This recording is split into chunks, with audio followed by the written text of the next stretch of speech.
नमस्कार दोस्तों, आप सभी का स्वागत है मेरे यूट्यूब चैनल स्टडी हेल्प में। आज के इस वीडियो में हम कंप्यूटर के टॉपिक माइक्रोसॉफ्ट एक्सेल के 55 क्वेश्चन को सॉल्व करेंगे, जो कि यूपीपीसीएल एग्जीक्यूटिव असिस्टेंट एग्ज़ाम के लिए हेल्पफुल होगा। साथ ही में उत्तर प्रदेश राज्य विद्युत उत्पादन निगम लिमिटेड के जो पोस्ट आई है कंप्यूटर असिस्टेंट की, उसके लिए भी काफ़ी हेल्पफुल होगा। तो चलिए स्टार्ट करते हैं आज का वीडियो। पहला क्वेश्चन है, what is the value of the following function floor 14,4। सही जवाब इसका 12। जो फ्लोर फंक्शन होता है उसका जो सिंटैक्स होता है वो इस तरीके से होता है, फ्लोर नंबर सिग्निफिकेंस। जो नंबर होता है जैसे कि यहाँ पे 14 दे रखा है, और जैसे सिग्निफिकेंस होता है जैसे कि यहाँ 4 दे रखा है, इन दोनों जो रिलेशन है वो इस टाइप से है कि ये फ्लोर फंक्शन है, ये 14 को राउंड करके आंसर देता है, और राउंड जो ये सिग्निफिकेंस नंबर है इसके रिस्पेक्ट में देता है। तो मीन्स 4 का मल्टीप्लिकेशन हम तब तक करेंगे जब तक ये 14 के ऊपर ना निकल जाए। जैसे 14 के ऊपर निकला 16 आ गया, 4 4 16, तो हम 16 को नहीं काउंट करेंगे, इससे जस्ट पहले वाली वैल्यू यानी कि 4 3 12, यानी हम 12 को कंसीडर करेंगे। तो इसलिए जो नियरेस्ट है 14 के 12 है, और ये बिलो गिवन नंबर है, इसलिए यहाँ पे 12 इसका सही आंसर है। नेक्स्ट क्वेश्चन है, what happens when you select a cell in MS Excel and type equals to B25। देखिए B25 एक सेल का एड्रेस है, B उसका कॉलम नेम है और 25 उसका रो नेम है, तो सेल का हो गया B25। अभी इसमें कह रहा है कि जब आप कोई एक सेल को सिलेक्ट करते हैं और उसमें टाइप करते हैं इक्वल्स B25, तो वहाँ पे क्या आएगा? तो सही जवाब है, the selected cell will show the value that is contained in cell B25। Means B25 में जो भी वैल्यू होगी वो आकर के करंट सेल जो कि हमने सेलेक्ट किया है उसमें आ जाएगी। इसके लिए मैंने एग्जाम्पल से समझाने की कोशिश करी है कि सपोज़ यहाँ पे एक ये D रो है और ये 3 कॉलम है, तो ये जो सेल है इसका एड्रेस होगा D3 में मैंने 56 वैल्यू डाल दी है। देन हम ये B कॉलम है, 3 रो है, 3rd रो है, तो इस सेक्शन में हमने इक्वल्स टू D3 लिखा, जैसे कि यहाँ पे हमने इक्वल्स टू B25 लिख रखा है। देखिए सेलेक्ट हमने क्या किया, B3 मीन्स ये वाला सेल हमने सेलेक्ट किया है, और एड्रेस किसका डाला है, D3 यानी इस सेल का डाला है। तो देखिए इक्वल्स टू D3 जैसे हम इसमें लिखेंगे, देन एंटर प्रेस करेंगे, तो एंटर प्रेस करते ही हमारा यहाँ पे देखिए B में वैल्यू कितनी आ गई, 56, यानी जो D3 में वैल्यू थी वो कॉपी होगी किसमें, B3 में। ओके, आई होप ये समझ में आ गया होगा आपको। आगे बढ़ने से पहले वर्कशीट के बारे में कुछ बता दें। वर्कशीट में जो है रोज़ एंड कॉलम्स होते हैं। जो नंबर ऑफ़ रोज़ होते हैं वो 1048576 होते हैं, और जो नंबर ऑफ़ कॉलम्स होते हैं 16384। ओके, ये जो हाइट और एक जो रो होती है उसकी जो मैक्सिमम हाइट हो सकती है वो 409 हो सकती है, ठीक है, इससे ऊपर हाइट नहीं जा सकती। इसके एग्जांपल के लिए मैंने आपको ये देखिए, जब आप कोई शीट खोलें, शीट में लेफ्ट हैंड साइड पे एक कॉलम होगा जिसमें नंबर्स लिखे होते हैं 1 2 3 4, उस पर आप राइट क्लिक करें किसी भी नंबर को सिलेक्ट करके, तो उसमें आएगा रो हाइट। रो हाइट को मैंने यहाँ पे मैनुअली इंटर किया है 410, जो कि इससे बड़ी है 409। जैसे मैंने इसको एंटर किया और ओके को प्रेस किया, तो देखिए पॉपअप आ गया, row height must be between 0 and 409। Means ये आपको समझ में आएगा कि रो की जो हाइट होती है वो मैक्सिमम 409 और मिनिमम 0। ओके, जो एक्सेल में रोज़ होते हैं, मीन्स कितने रोज़ हैं, 10,48,576। ये इनका जो ऑर्डर होता है वो 1 से स्टार्ट होता है और नीचे इस नंबर तक जाता है, ठीक है। और जो कॉलम्स होते हैं वो A से स्टार्ट होते हैं, यानी A B C D up to Z, then उसके आगे A ऐसे करके आगे बढ़ते हैं। जो कॉलम का जो लास्ट होता है कॉलम, वो XFD से रिप्रेजेंट करता है, जिसकी वैल्यू 16384 16,384 होती है। ओके, ये बेसिक इंफॉर्मेशन थी एक्सेल के बारे में। नेक्स्ट है क्वेश्चन नंबर 3 है, A dash consist of set of rows and columns in Excel. Obvious बात है वर्कशीट, क्योंकि वर्कशीट में ही कॉलम्स एंड रोज होते हैं। देखिए ये मैंने आपको दिखाया कि ये लास्ट कॉलम है XFD, ये लास्ट रो है 10,48,576। Okay, the term worksheet use in Excel document is collection of cell organized in rows and columns. जहाँ कहीं भी ये जो भी वर्कशीट है रोज़ एंड कॉलम से मिलकर बना हुआ है, और जहाँ पे कभी कभी पूछ लेता है कि रोज़ और कॉलम जहाँ इंटरसेक्ट करते हैं वो क्या बोलते हैं, तो वो सेल कहलाता है। सेल का पर्टिकुलर एड्रेस होता है, इसके बारे में बता चुका हूँ। Okay, template is a pre-created document that already has some formatting. Rather than starting from scratch to format a document, you can use the formatting of a template to save yourself a lot of time. Means template क्या होते हैं, पहले से कुछ बनाए document होते हैं, उनमें कुछ फॉर्मेटिंग होती है, like bold, italic, colour, background, image, font size, ठीक है, बहुत सारी चीज़ें होती हैं, वो सारी उसमें पहले से बनी होती है। तो उसका यूज़ हम कर सकते हैं एक नया डॉक्यूमेंट बनाने के लिए, क्योंकि अगर हम स्टार्ट से स्टार्ट करेंगे तो बहुत टाइम लग जाएगा। तो ये पहले से बने हुए होते हैं जिनका यूज़ हम करके अपना समय बचा सकते हैं। Work space is a collection of workbook, जो भी आप एक्सेल में बनाएंगे वो वर्कबुक कहलाती है। वर्कबुक के अंदर वर्कशीट्स होते हैं, ठीक है। तो आई होप इतना समझ में आ गया होगा आपको। नेक्स्ट है which of the following is not a valid MS Excel 2007 formula. देखिए इसमें 4 ऑप्शन है, sum product, sum if, sum add. मैंने एक्सेल में एक सेल को क्लिक किया, सेल में क्लिक करने के बाद मैंने टाइप किया इक्वल के बाद मैंने सम लिखा। तो सम करने के बाद में जो पॉपअप आया है इसमें ये फॉर्मूले हैं सारे, sum if, sum product, sum SQ, sum XQ2 MY2, sum X2 PY2, sum X MY2। देखिए ये सारे फंक्शन हैं जो कि MS Excel 2007 में है। मीन्स अभी मैं जो करंटली आपको जो भी ये स्क्रीनशॉट इसमें आ रहे हैं ये मैंने 2007 में ही है, क्योंकि मेरे पास जो वर्जन है वो 2007 का ही मैं यूज़ कर रहा हूँ, तो उसी से ही रिलेटेड है। तो इसमें देखिए आप सम ऐड कहीं नहीं है, बाकी ये सम प्रोडक्ट भी है, सम इफ है, सम भी है। Okay, sum product function return the sum of the product of corresponding range of array. Sum product function क्या रिटर्न करता है, सम ऑफ द प्रोडक्ट्स।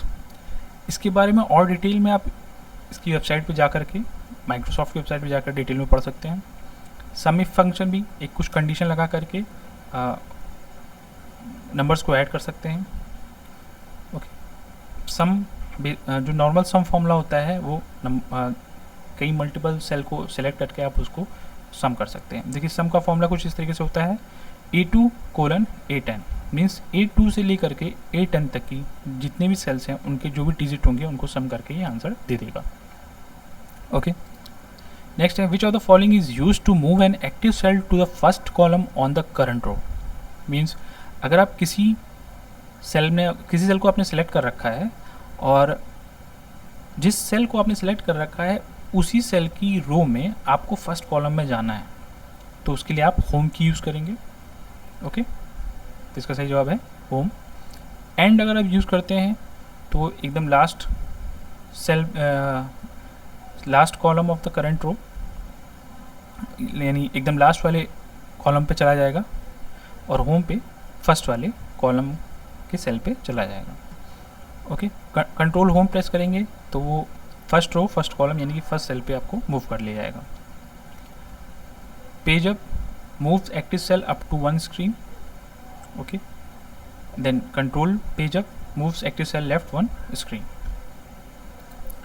नेक्स्ट है which symbol is use to enter formula in an MS Excel cell. तो equal अभी मैंने use किया था, equal लिख के सम लिखा था तो वो फॉर्मूले आपके पॉपअप हो गए थे।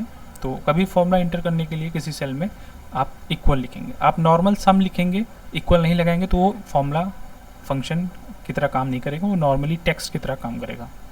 ओके,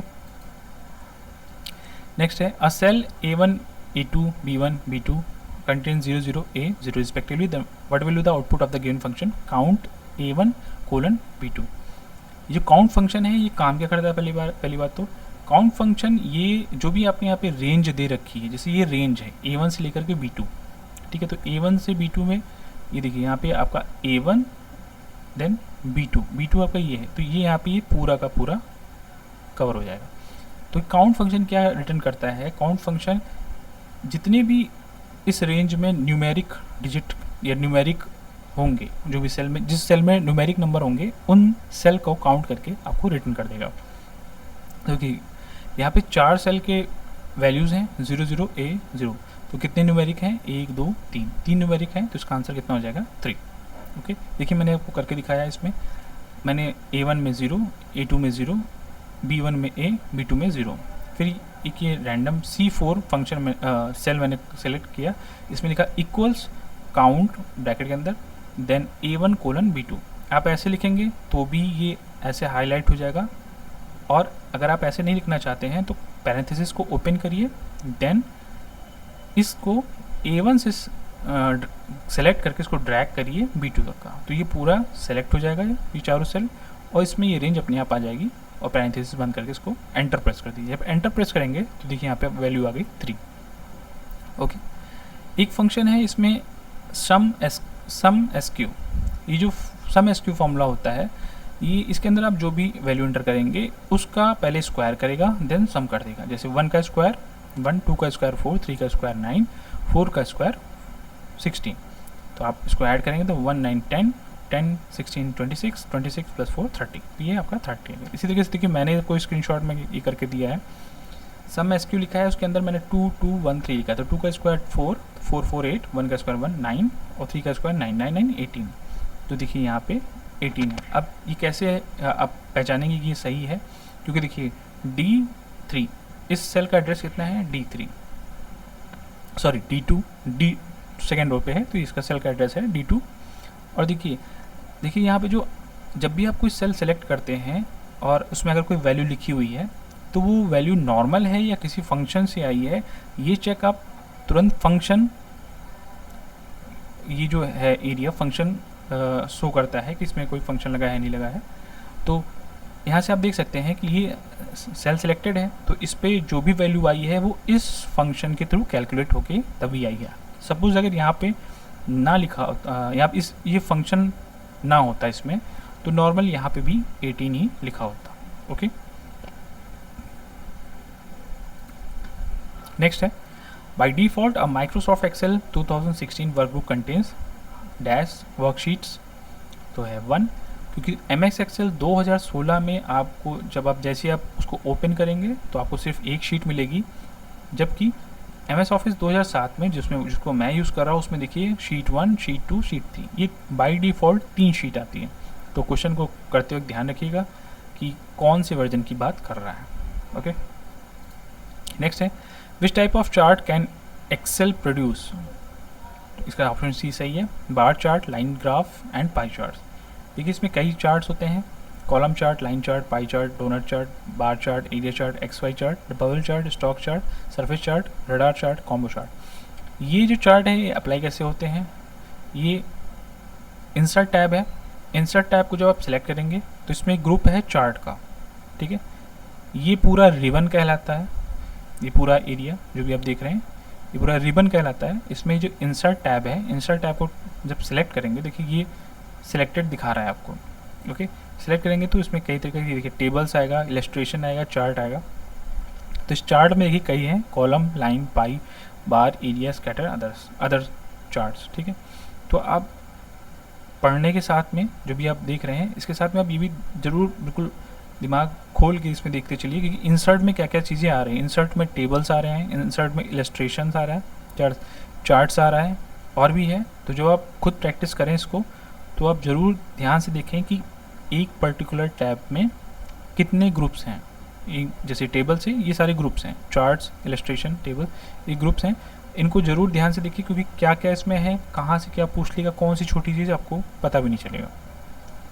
ओके, नेक्स्ट है what is the use of shift F3 shortcut key in MS Excel 2010। तो इसका सही जवाब है टू इंसर्ट अ फंक्शन, ठीक है। अगर आप शिफ्ट बटन दबा करके F3 को प्रेस करेंगे तो open the Excel formula window, और शिफ्ट के साथ में F5 अगर दबा देंगे तो bring up the search box.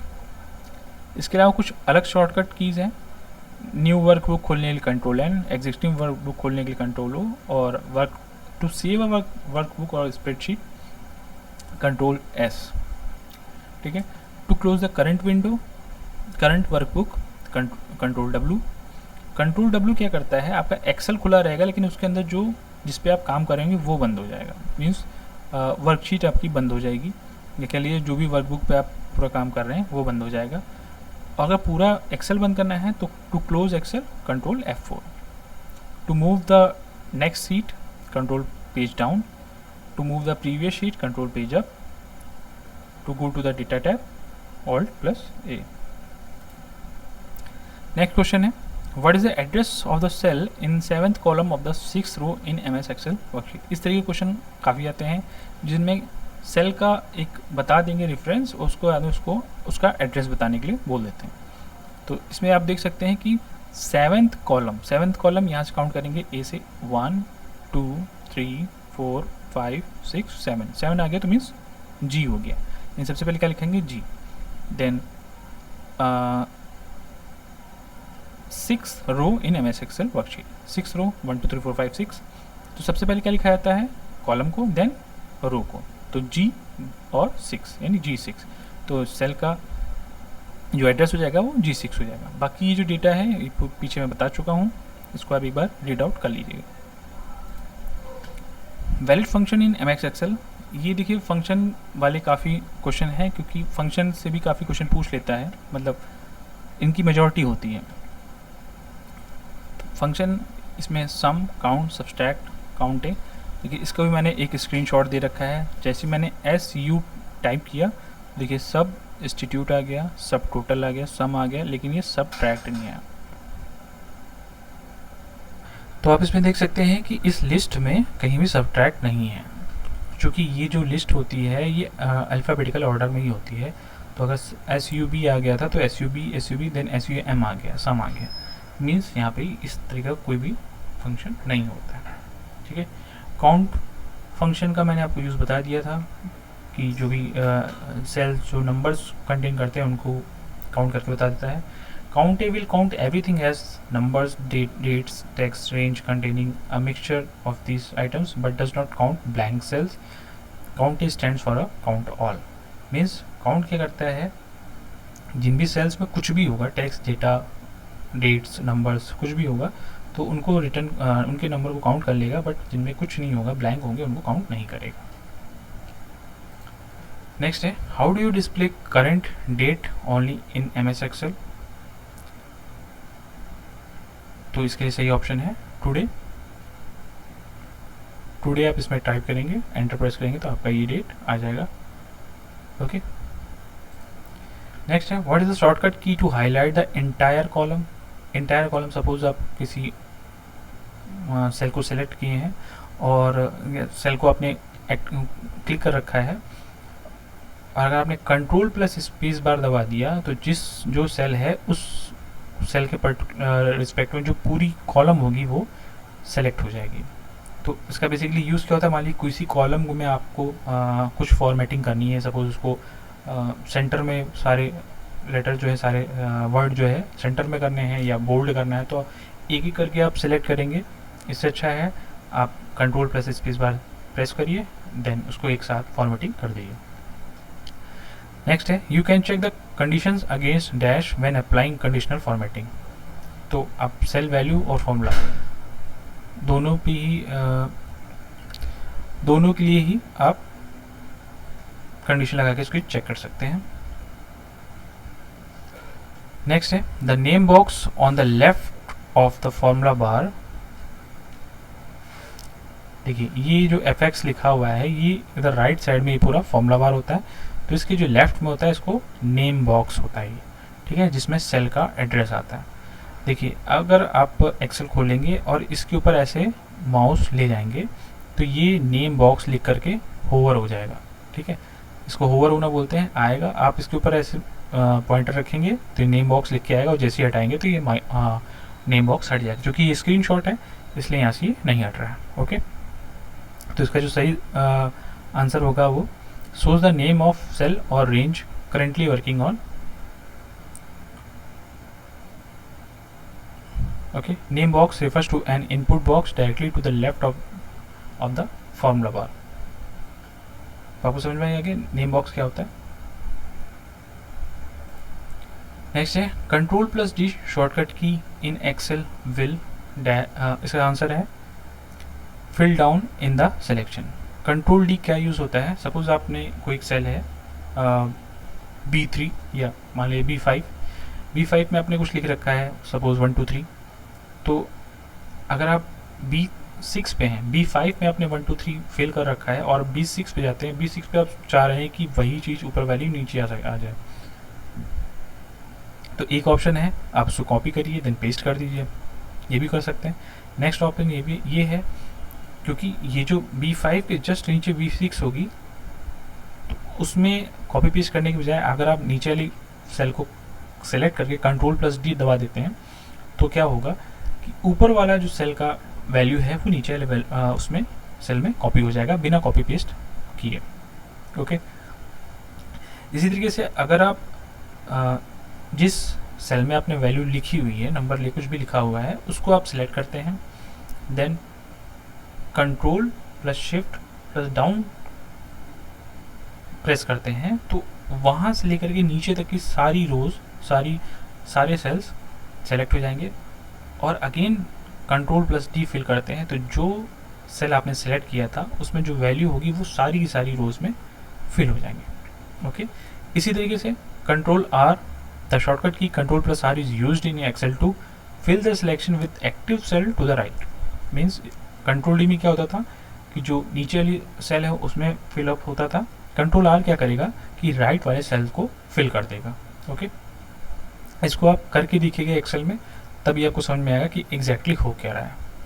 ठीक है, ये चीज़ ध्यान रखिएगा, ये जो Ctrl+Shift+Down वाला है, पहले एक्टिव सेल को सेलेक्ट करिए, देन Ctrl+Shift देन डाउन का मीन्स यहाँ पे नीचे वाली एरो से है, ध्यान दीजिएगा, डाउन मीन्स नीचे वाली जो 4 एरो होती हैं, एक अपवर्ड, एक डाउनवर्ड, एक लेफ्ट और एक राइट, तो जो डाउन है वो डाउनवर्ड वाली एरो से इंडिकेट कर रहा है ये डाउन, और राइट साइड में भी वही राइट वाला एरो को इंडिकेट कर रहा है।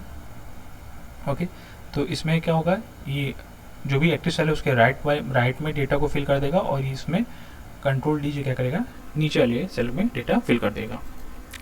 नेक्स्ट है, which area in Excel window allows entering values and formulas.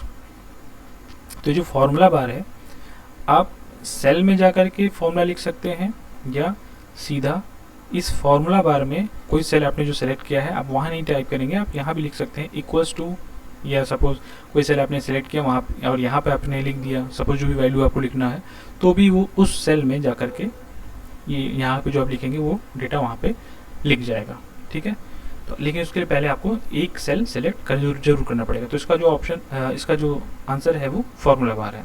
ठीक है, नेक्स्ट है, you can move a sheet from one workbook into new book by, option C सही है, from edit menu choose move और copy, then select new book from to book list and click okay. देखिए, अगर suppose आप एक किसी workbook पे काम कर रहे हैं, ठीक है, उसमें कोई शीट है, क्योंकि 3 शीट होती हैं, 3 शीट में से या आप उसमें कोई भी नंबर ऑफ शीट को बढ़ा भी सकते हैं, घटा भी सकते हैं। अगर आपको कोई एक पर्टिकुलर शीट है जिसको आपको दूसरे वर्कबुक में यूज़ करना है, तो या तो पूरा डेटा को कॉपी करें देन उसमें पेस्ट करें, तो इससे क्या होता है, फॉर्मेटिंग ख़राब हो जाती है। आपने जो भी बोल्ड, इटैलिक, सेंटर और फॉन्ट साइज किया होगा वो आपका थोड़ा डैमेज होने के चांसेस होते हैं। तो हम क्या करते हैं कि सीधे सीधे पूरी शीट को ही कॉपी पेस्ट करते हैं। कैसे कॉपी पेस्ट करते हैं, सपोज हमको शीट 1 को यहाँ पे कॉपी करना है दूसरे वर्कबुक में। ठीक है, हमने 2 वर्कबुक बना रखी है, बुक 1 और बुक 2। ओके, अभी बुक 1 बुक 2 कोई बड़ी चीज़ नहीं है। सपोज आपने MS एक्सेल खोला, तो MS एक्सेल खोलती ही आप ऊपर टाइटल बार में देखेंगे बुक 1 लिखा होगा। अब आपको बुक 2 बनाना है तो Ctrl+N दबाइए, मीन्स नया वर्कबुक खुल जाएगा, तो बुक 2 से नाम से ऊपर आएगा टाइटल बार में। तो वही बुक 1 बुक 2 हो गए। देन शीट 1 को आपको राइट क्लिक करना है, तो राइट क्लिक करते ही यहाँ पे आपको मूव और कॉपी का ऑप्शन आ जाएगा। मूव कॉपी का ऑप्शन जब आप यहाँ क्लिक करेंगे, यहाँ पे देख लीजिए आ जाएगा move selected sheet to book, मतलब किस बुक में हमें करना है, बुक 1 में या बुक 2 में, तो हमें बुक 2 में करना है। तो यहाँ ये ड्रॉप डाउन है, इसको जब आप क्लिक करेंगे तो आपका ये लिस्ट में से आप ये कोई एक सिलेक्ट कर लीजिए, देन ओके पे क्लिक करेंगे तो पूरा का पूरा जो शीट है वो चली जाएगी। तो मूव का मीन्स यहाँ से मूव करके वहाँ चली जाएगी, और क्रिएट अ कॉपी तो कॉपी क्रिएट करके देन वहाँ पे मूव होगी। ओके, नेक्स्ट है what is the shortcut key to replace a data with another in sheet? तो इसके लिए है कंट्रोल एच। देखिए जब आप कंट्रोल एच प्रेस करेंगे तो भी ये विंडो खुल के आएगी, और कंट्रोल एफ प्रेस करेंगे तो भी ये विंडो खुल के आएगी। देखिए इसमें भी फाइंड एंड रिप्लेस लिखा हुआ है, इसमें भी फाइंड एंड रिप्लेस लिखा हुआ है, लेकिन ये वो कंट्रोल प्लस एच प्रेस करेंगे तो देखिए रिप्लेस वाला टैब सेलेक्ट होगा, सेलेक्ट होकर के ओपन होगा। और अगर आप कंट्रोल एफ प्रेस करेंगे तो आपका ये फाइंड वाला टैब सेलेक्ट होकर के ओपन होगा। देखिए फाइंड व्हाट, इसमें आप सीधे वैल्यू लिखेंगे, इसमें रिप्लेस में आप find what then replace with, जो भी जिस किसी चीज़ से आपको रिप्लेस करना है उसको आप यहाँ लिखेंगे, और फाइंड जो भी वर्ड्स है उसको फाइंड करने के लिए आप यहाँ पे वर्ड लिखेंगे। ओके, आई होप समझ में आपको डिफरेंस समझ में आ गया, क्योंकि यहाँ पे रिप्लेस एच प्रेस करने पे रिप्लेस वाला सिलेक्ट होकर ओपन होगा, और एफ प्रेस करेंगे तो कंट्रोल प्लस एफ प्रेस करेंगे तो फाइंड वाला ये टैब ओपन होगा, सिलेक्ट होकर ओपन होगा। नेक्स्ट है question 23, which menu option can be use to split windows into two? तो इसके लिए आप देख सकते हैं ये जो ऊपर टैब दे रखे हैं रिबन में, व्यू टू टैब को आप सेलेक्ट करेंगे। देखिए इसमें एक जूम ग्रुप आ रहा है, एक विंडो ग्रुप आ रहा है, ठीक है। अभी करते वक्त जरूर ध्यान रखें कि कौन से टैब में कौन कौन से ग्रुप हैं और उस ग्रुप के अंदर क्या क्या चीज़ें हैं, इसको ज़रूर माइन्यूटली ऑब्जर्व करें, क्योंकि इन्हीं सब में से छोटा सा आपसे पूछ लेगा और आपको लगेगा कि शायद ये नहीं पूछेगा, बट उसी में से कुछ ना कुछ पूछ लेगा आपको एग्ज़ाम में। तो अब इसमें देखते हैं व्यू टैब को हमने सेलेक्ट कर रखा है। व्यू टैब में आप देखिए यहाँ पे विंडो है, विंडो में आपको ये देखिए यहाँ पे स्प्लिट का ऑप्शन दे रखा है, देख रहे हैं? तो इसका सही आंसर है ऑप्शन बी। नेक्स्ट है, in Excel you can sum a large range of data by simply selecting a tool button called auto some.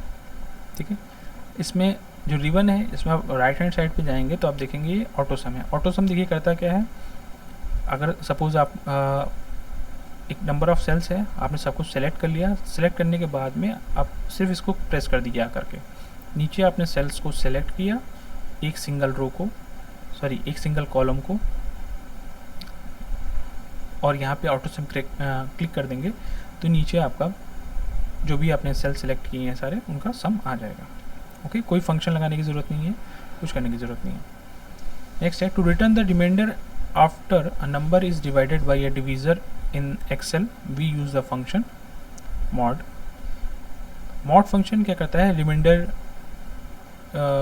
Return करता है after a number is divided by a divisor. देखिए 2 1 2 1 time जाएगा, इसका reminder आएगा 1। Example के में 3 और 2 ले रखा है और एक -3 -2 दे रखा है। देखिए ये 2 क्यों दे रखे हैं, क्योंकि जो मॉड फंक्शन होता है वो डिवीज़र का जो भी साइन होगा उसके साथ में आंसर देता है। मीन्स यहाँ पे आप देख सकते हैं कि यहाँ पे डिवीज़र का साइन कितना है, माइनस में, और यहाँ पे क्या है, प्लस में। तो यहाँ पे आंसर किस में है, प्लस में, और यहाँ पे आंसर आया माइनस में। अगर सपोज़ यहाँ पे -3 और +2 होता तो आंसर प्लस में ही आता। ठीक है, तो ये चीज़ ध्यान दीजिएगा कि मॉड फंक्शन में the sign is the same as divisor. Okay, question 26, getting data from a cell located in a different sheet is called referencing. ठीक है, रेफरेंसिंग किसी अदर शीट से डेटा अगर हमें डेटा उठाना है तो वो हमारा रेफरेंसिंग कहलाता है। रेफरेंसिंग 3 टाइप की होती है, रिलेटिव, एब्सोल्यूट और मिक्स्ड। ओके, इसके बारे में आप डिटेल में ज़रूर पढ़ लीजिएगा। Which of the following is not a valid data type in Excel? तो ये है कैरेक्टर, क्योंकि number, label, date and time. देखिए there are 3 types of data in cells, label, values and formulas. Labels text are descriptive pieces of information such as name, months or other identifying statistics, and they usually include alphabetic characters. Values are generally raw number or dates. Formulas are instruction for the Excel to perform calculation. Okay, तो अगर आप उसमें कुछ text लिख देते हैं तो वो एक वैलिड डेटा टाइप है, कुछ नंबर्स लिख देते हैं, मीन्स न्यूमेरिकल नंबर, वो भी एक वैलिड है, डेट टाइम भी वैलिड है, बट ये कैरेक्टर आपका वैलिड डेटा टाइप नहीं है। Okay, which language is use to create macros in Excel? तो सही आंसर इसका विजुअल बेसिक। विजुअल बेसिक या VBA, visual basic for applications, is the programming language of Excel. With VBA we can automate task in Excel by writing so called macros. इसको normally simple programming भी कह सकते हैं, जो Excel में होती है कि आप एक सेट ऑफ फंक्शन को लिख देते हैं, और सपोज़ कोई कुछ इंस्ट्रक्शन ऐसे होते हैं जिनको या कुछ काम ऐसे होते हैं जिनको आपको रिपीट करना पड़ता है बार बार, ठीक है। तो उसको आप मैनुअली बार बार करने के बजाय आप उसका कुछ इंस्ट्रक्शंस लिख दीजिए मैक्रोस के थ्रू, देन इसको रन करा दीजिए, तो वो ऑटोमेटिक ही आपका टास्क कंप्लीट कर देगा।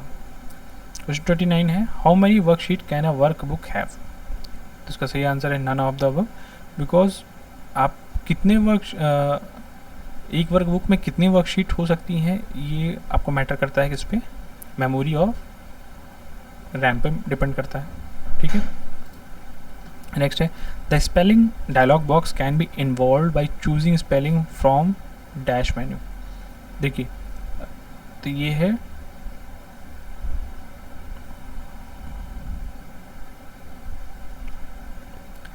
इसमें जो ऑप्शन दे रखा है टूल्स, वो इसलिए दे रखा है क्योंकि ये जो बात कर रहा है ये 2003 के वर्जन की बात है। मैं जो यूज़ कर रहा हूँ वो 2007 का वर्जन यूज़ कर रहा हूँ। तो देखिए, इसमें जो मेरे में दे रखा है वो रिव्यू टैब में, आपका रिव्यू टैब में एक प्रूफिंग ग्रुप है, उस ग्रुप के अंदर ये स्पेलिंग चेक का ऑप्शन दे रखा है। नॉर्मली देखिए, जब मैंने इसको सेलेक्ट किया है, ये के लिए इसके ऊपर कर्सर रखा है, जब ये हाईलाइट हुआ है तो देखिए इसके नीचे आ गया spelling F7, means F7 click करेंगे तो भी आपका स्पेलिंग चेक हो जाएगा, ठीक है। तो in Excel 2003 and earlier version, tools के अंदर स्पेलिंग, और 2007 के बाद में रिबन में रिव्यू टैब, प्रूफिंग ग्रुप और स्पेलिंग। ओके, तो ये टूल्स आपका 2003 के लिए है। अगर आपको 2007 से वर्जन से पूछता है तो आप रिव्यू के अंदर प्रूफिंग ग्रुप में ये स्पेलिंग ऑप्शन चूज़ करेंगे। ओके, क्वेश्चन 31 है, which of the following is not a version of MS office? तो ये है माइक्रोसॉफ्ट ऑफिस 2009, ये आया ही नहीं था, बाकी सारे वैलिड वर्जन है। देखिए, इस स्क्रीन पे मैंने आपको ये सारे के सारे जितने भी वर्जन आए हैं, आप इनका स्क्रीनशॉट ले लीजिए, या मैंने जो टेलीग्राम चैनल पे आपको इसका PDF अपलोड कर दूंगा, आप वहाँ से जाकर के इसको लर्न कर सकते हैं, ठीक है। जो नेक्स्ट है, which keyboard keys can be use to align the text to the left side of the document in MS Word? ये क्वेश्चन जो है MS वर्ड का है, MS एक्सेल का नहीं है, तो ध्यान दीजिएगा, ये MS वर्ड का क्वेश्चन है, तो Ctrl+L यूज़ करेंगे। MS वर्ड में है, मैं अभी MS एक्सेल को पढ़ा रहा हूँ, ये गलती से क्वेश्चन आ गया है। Okay, the greater than sign is an example of dash operators, logical operators. ये जो greater than, less than, equal to, ये सारे के सारे लॉजिकल ऑपरेटर्स होते हैं। Question 34, which of the given combination of file type and its extension is incorrect? MS Word में .doc होता है, एक्सेल में .xls होता है, पावर पॉइंट में .ppt होता है, MS आउटलुक .out नहीं होता है। इसका जो आंसर जो सही एक्सटेंशन है .pst। एक्सटेंशन क्या होता है? जैसे मान लीजिए आपने एक्सेल खोला, एक्सेल में कुछ काम किया, उसको जब आप सेव करते हैं, जो उसकी फाइल का नाम लिखते हैं, तो उसके साथ में .xlx लिख के आता है, जो कि शो करता है कि एक एक्सेल की फाइल है। ओके, इसी तरीके से MS आउटलुक का जो फाइल होता है उसमें .pst होता है। नेक्स्ट है, which key do you press to check spelling? तो अभी इससे पहले क्वेश्चन में बताया था, F7 प्रेस करेंगे तो पूरा आपका स्पेलिंग चेक हो जाएगा। नेक्स्ट है, comments put in cell are called, उनको सेल टिप बोलते हैं। कमेंट्स कैसे इंसर्ट होते हैं? कोई भी सेल आप सेलेक्ट करिए, उस पर राइट क्लिक करिए, इसमें देखिए फिर आपका एक इंसर्ट कमेंट ऑप्शन आएगा। जब आप इस पर क्लिक करेंगे तो आपको कुछ ऐसा आएगा एरिया, इसमें आप अपना कमेंट लिख सकते हैं। ये क्यों है? सपोज़ आपने कुछ वैल्यू किसी सेल में स्टोर करी आप, लेकिन उसके वो क्या है उसके बारे में कुछ थोड़ा सा इंट्रो देने के लिए आप इसमें कमेंट बॉक्स में कमेंट लिख सकते हैं। ताकि जब भी आप इस पर होवर करेंगे तो ये ऐसे ओपन होके आ जाएगा। ओके, तो आपको याद आ जाएगा कि इस वैल्यू से कुछ भी जो छोटी मोटी डिटेल होगी वो आपको याद आ जाएगी। नेक्स्ट है what is the zoom range in MS Office Excel. देखिए ये क्वेश्चन पूछा गया है और लास्ट कई पेपर में ये क्वेश्चन कई बार पूछा गया है, ठीक है, तो इसको ज़रूर तैयार कर लें। इसी तरीके से जैसे एमएस ऑफिस एक्सेल है तो आप एमएस वर्ड में भी, एमएस पावर पॉइंट में भी, कि इसमें जूम की रेंज कहाँ से कहाँ तक होती है, आप तीनों का ही तैयार कर लें। ठीक है, ये छोटी छोटी चीज़ें हैं जो आप शायद उसको नज़रअंदाज कर देते होंगे, लेकिन यही सब क्वेश्चन पूछे गए हैं कई बार। तो देखिए मैंने इसमें स्क्रीनशॉट लेके डाल रखा है कि ये जो माइनस है और ये प्लस है, ये जो बीच में लाइन है ये 100% होती है। यहाँ से सबसे कम ये आपका 10% दिखा रहा है और यहाँ से सबसे ज़्यादा ये प्लस की तरफ है मैक्सिमम पॉइंट, ये आपका 400% है। तो मीन्स 10% टू 400%। ये स्क्रीनशॉट लेके मैंने आपको दे दिया, आप देख सकते हैं इसमें। नेक्स्ट है which of the keys are used in MS Excel to insert current time in work book. तो control plus shift plus colon अगर आप प्रेस करेंगे तो जो भी करंट टाइम होगा वो आपका शो हो जाएगा। Okay, worksheet data can be viewed in forms of graphs, charts, tables. तीनों ही फॉर्म में आप देख सकते हैं, चाहे आप ग्राफ्स, टेबल्स या चार्ट्स, तीनों ही फॉर्म में आप देख सकते हैं। How do you wrap the text in a cell. तो इसका सही आंसर है फॉर्मेट में सेल अलाइनमेंट। ठीक है, ये आपका एक तरीका है। इसमें जो मैं 2007 का वर्जन यूज़ कर रहा हूँ उसमें आप क्या करेंगे, होम टैब में जाएंगे, होम टैब में अलाइनमेंट ग्रुप है, अलाइनमेंट ग्रुप में आप ये देखिए कि रैप टेक्स्ट ऑप्शन दे रखा है, तो इसके लिए आप ये यूज़ करेंगे। ये पुराने एमएस ऑफिस के लिए है, ये जो लेटेस्ट ये कह लीजिए 2007 का वर्जन है उसके लिए होम के अंदर अलाइनमेंट के अंदर रैप। और इससे भी लेटेस्ट के लिए आप लेटेस्ट ऑफिस यूज़ करके आप उसको एक बार चेक कर सकते हैं कि उसमें कैसा है, तो आपके लिए ज़्यादा अच्छा रहेगा। नेक्स्ट है what function displays row data in column और column data in a row. तो ये ट्रांसपोज फंक्शन क्या करता है, पूरी रो को कॉलम में कन्वर्ट कर देता है, पूरी कॉलम को रो में कन्वर्ट कर देता है। क्वेश्चन 42 है in Excel to view a cell comment position the mouse pointer over the cell. देखिए वहाँ मैंने बताया था कि जिस सेल में भी अगर आप कमेंट लिखते हैं तो उस सेल के ऊपर आप बस माउस का पॉइंटर होवर ले जाइए, वहाँ पे आपका जो कमेंट होगा वो होवर हो जाएगा। मीन्स एक पॉपअप आ जाएगा छोटा सा बॉक्स, वो उसमें आपको कमेंट दिख जाएगा। क्वेश्चन 43 है typed text showed in active cell and also in.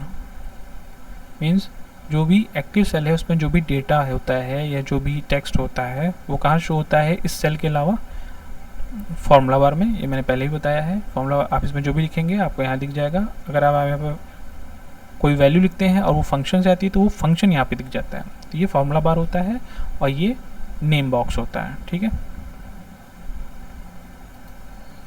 Next है what is the default row height of MS Excel. ये भी काफ़ी अच्छा क्वेश्चन है कि डिफ़ॉल्ट, ये देखिए मैंने स्क्रीनशॉट लिया है, रो हाइट ये आपकी 15 होती है। मैक्सिमम आपको बताया था कितना 409, वो मैक्सिमम थी, ये डिफ़ॉल्ट है। ठीक है, कि इतनी मिनिमम डिफ़ॉल्ट रो हाइट इतनी ही होती है 15। ठीक है, dash sign is use to create an absolute cell reference. तो ये dollar sign is use to create an absolute cell reference. Hash value ये एक्सक्लेमेशन मार्क है, रिफर्स टू, ये जो सिंबल है ये के लिए पूरा ये टेक्स्ट है, ये किसको रिफ़र करता है, तो एरर इन वैल्यू। सपोज़ आपने कुछ भी कोई फंक्शन यूज़ किया और उसमें आपने जो भी उसमें इनपुट देना था वो गलत दे दिया, तो आपको ये दिखाएगा हैश वैल्यू नॉट, इसको नॉट नहीं पढ़ेंगे, एक्सक्लेमेशन मार्क है ये। ठीक है, तो एरर इन वैल्यूज़ का सही आंसर है। नेक्स्ट है to display the save as dialog box press F12 press करेंगे तो सेव एज का पॉपअप ओपन हो जाएगा। सेव एज को यूज़ क्यों करते हैं, सपोज़ आपने कोई फाइल बना रखी है अपने नाम की और आप चाहते हैं कि कुछ चेंजेस करके आप वही फाइल दूसरे नाम से सेव कर दें। ओके, तो इसका एक ऑप्शन ये है कि आप पहले तो फाइल को बंद करें, देन कॉपी को फाइल को कॉपी करें, देन पेस्ट करें, देन उसको रीनेम कर दें। एक ऑप्शन ये है।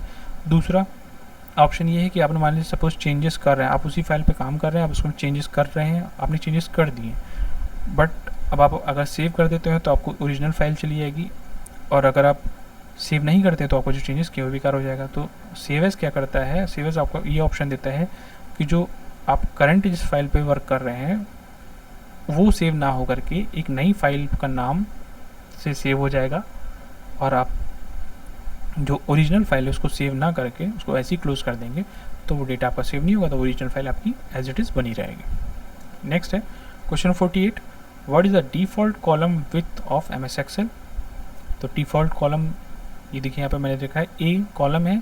जब आप एम एस एक्सेल खोलते हैं तो जो भी आपकी वर्कशीट खुल के आती है सामने, उसका ये जो कॉलम होता है उसकी जो डिफ़ॉल्ट विथ होती है वो 8.43 होती है। इसके लिए मैंने स्क्रीनशॉट लेकर के आपको दिखा रखा है कि यहाँ पे अगर आपको ये चेक करना है तो आप एम एस एक्सेल खोलिए और सबसे ऊपर जो ए आएगा इस पर राइट क्लिक करिए। राइट क्लिक करते ही आपको कॉलम विथ आएगी, कॉलम विथ को आप क्लिक करिएगा तो उसमें आपको सबसे पहले डिफ़ॉल्ट 8.43 दिखाई पड़ेगा। ओके, नेक्स्ट है press dash to make the text bold in M S Excel. तो कंट्रोल+2, कंट्रोल को दबा करके आप 2 को प्रेस करेंगे तो जो भी सेल में टेक्स्ट होगा वो आपका बोल्ड हो जाएगा। ठीक है, अब ये 2 है जो होम रो होती है, मीन्स जो ASDF एंड QWERTY, इसके ऊपर जो नंबर्स होते हैं मीन्स 1 2 3 4 जो ऊपर टॉप पे लिखी होती हैं वो इसके साथ काम करते हैं। जो न्यूमेरिक कीपैड अलग से साथ में कीबोर्ड में दिया होता है वो उसके साथ ये काम नहीं करते हैं, तो इसको आप जरूर ध्यान दीजिएगा। क्वेश्चन 50 है displace the find and replace dialog box with the find tab selected press control F। ये पहले भी आ चुका है क्वेश्चन, ये क्वेश्चन रिपीट हो गया। तभी बताया था कि कंट्रोल F प्रेस करेंगे तो फाइंड सेलेक्ट होकर ओपन होगा और कंट्रोल H प्रेस करेंगे तो रिप्लेस के साथ ओपन होगा। क्वेश्चन नंबर 51 है press dash to displays the format cell dialog box in M S Excel. Control 1 press करेंगे तो आपका फॉर्मेट सेल आ जाएगा। फॉर्मेट सेल में आप देखिए कई ऑप्शन है, नंबर है, अलाइनमेंट, यहाँ पे अलाइनमेंट सेलेक्ट हो रखा है, फॉन्ट है, बॉर्डर है, फिल है, प्रोटेक्शन है। आप इन सब की एक एक जानकारी जरूर ले लीजिएगा। आप एम एस एक्सेल को प्रैक्टिकली जितना करेंगे उतना ही आपके लिए अच्छा रहेगा। आप थ्योरी पढ़ते रहेंगे उससे ज़्यादा कुछ समझ में नहीं आएगा जब तक आप इसमें प्रैक्टिकल नहीं करेंगे। अब जैसे अलाइनमेंट में देखिए टेक्स्ट अलाइनमेंट, हॉरिजेंटल, वर्टिकल, ये सारे ऑप्शन हैं। Text control, wraps, text string to fit, merge cell, right to left, text direction, context. ठीक है, फिर इधर एंगल भी दे रखा है कि आप कितने डिग्री आप घुमा सकते हैं, तो ये सब भी पूछ सकता है। तो आप ज़रूर एक एक टैब को खोल करके ज़रूर ध्यान से पढ़ें। नेक्स्ट है question number 52 inserts a new work dash inserts a new worksheet. तो alt plus shift plus F1 तो आपका नई वर्कशीट को इंसर्ट कर देगा। ओके, क्वेश्चन 53 है press dash to open the Excel formula window. अगर आपको एक्सेल फॉर्मूला विंडो खोलना है तो आप शिफ्ट के साथ में F3 प्रेस कर देंगे तो आपका फॉर्मूला का डायलॉग बॉक्स खुल जाएगा। ओके, नेक्स्ट है the view that puts a blue line around each page that would be printed is. तो ये आपका पेज ब्रेक व्यू प्रीव्यू। ठीक है, इसमें देखिए अगर आप व्यू टैब में जाएंगे, व्यू टैब में सिलेक्ट करेंगे तो वर्क बुक व्यूज़ ये ग्रुप है। इसमें आप देख सकते हैं नॉर्मल लिखा हुआ है, पेज लेआउट लिखा हुआ है, page break preview. Page break preview काफ़ी काम आता है जब आप इस पर काम करेंगे तो आपको समझ में आएगा, क्योंकि ये क्या कर देता है कि आप इसमें आप अपने हिसाब से सपोज़ आपको एक पेज में सिर्फ 30 रोज़ को ही दिखाना है और 30 के बाद जो आए वो अनदर पेज पे आए, मीन्स सेकंड पेज पे आए। तो इस तरीके से आप क्या कर सकते हैं कि एक पेज पे कितने रो आएंगे, कितने कॉलम्स आएंगे, आप उनको इस पेज ब्रेक प्रीव्यू के थ्रू आप सेट कर सकते हैं। तो इससे क्या होगा कि जो भी डेटा आएगा वो सही से प्रिंट होता है। ओके, नेक्स्ट है what do you mean by work space. Work space is a group of workbooks. तो ये थे एमएस एक्सेल के 55 क्वेश्चन। आई होप कि आप लोगों को काफ़ी कुछ समझ में आया होगा। फिर भी अगर कुछ डाउट रहता है तो आप प्लीज़ कमेंट करके बताएं मुझे। नेक्स्ट वीडियो कंप्यूटर के ही अलग टॉपिक पे होगा। अगर आप उसका नोटिफिकेशन पाना चाहते हैं तो चैनल को सब्सक्राइब कर लें, ताकि नेक्स्ट वीडियो अपलोड होते ही आपको वीडियो का नोटिफिकेशन मिल जाएगा। ओके, तो आज के लिए इतना ही। Thank you. जय हिंद, जय भारत।